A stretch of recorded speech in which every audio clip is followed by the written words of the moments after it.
வணக்கம் மகளே, இன்னைக்கு நம்ம எங்க இருக்கோம்னு பாத்தீங்கன்னா கோயம்புத்தூர் பீடம்பள்ளி தாங்க. பாப்பம்பட்டி பிரிவுலேருந்து ஜஸ்ட் ஒரு 10 நிமிஷத்துல ரீச் ஆகிற மாதிரி ஒரு சூப்பரான லொகேஷன்ல, அதுவும் ஒரு செமி கேட்டட் கம்யூனிட்டிக்குள்ள ஒன்று இல்லைங்க 2 வீடு நமக்கு சேல்ஸுக்கு வந்திருக்கு.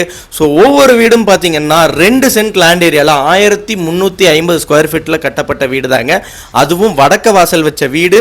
ஸோ வாஸ்துபடி எல்லாமே பக்காவாக அமைஞ்சிருக்குங்க. ஸோ இந்த வீட்டை நீங்கள் டைரெக்டாக வந்து விசிட் பண்ணுங்க, கண்டிப்பாக எல்லாருக்குமே பிடிக்கும். ஏன்னா இது ஒரு செமி கேட்டட் கம்யூனிட்டி. உள்ளேயே பார்த்தீங்கன்னா 33 அடி ரோடு, அதுக்கப்புறம் EB facility, water facility, park எல்லாமே பக்காவாக அமைஞ்சிருக்குங்க. ஸோ இது மட்டும் இல்லாமல் சைட்ஸும் அவைலபிள் இருக்குது. இந்த வீட்டை நீங்கள் பார்க்கணும் அப்படின்னா ஸ்க்ரீனில் கொடுத்துருக்க நம்பருக்கு இப்போயே கால் பண்ணி புக் பண்ணுங்கள், டைரெக்டாக விசிட் பண்ணுங்கள். உங்களுக்கு பிடிச்சிருந்துச்சுன்னா லோன் ஃபெசிலிட்டிலேருந்து எல்லாமே A to Z நாங்களே அரேஞ்ச் பண்ணி கொடுத்துருவோம். ஸோ அது மட்டும் இல்லாமல் இந்த வீடு வாங்குறவங்களுக்கு ஒரு கோல்ட் காயினும் ஃப்ரீயாக கிடைக்குதுங்க. வாங்க மக்களே, வாங்க. நன்றி, வணக்கம். மீண்டும் அடுத்த வீடியோவில் பார்க்கலாம்.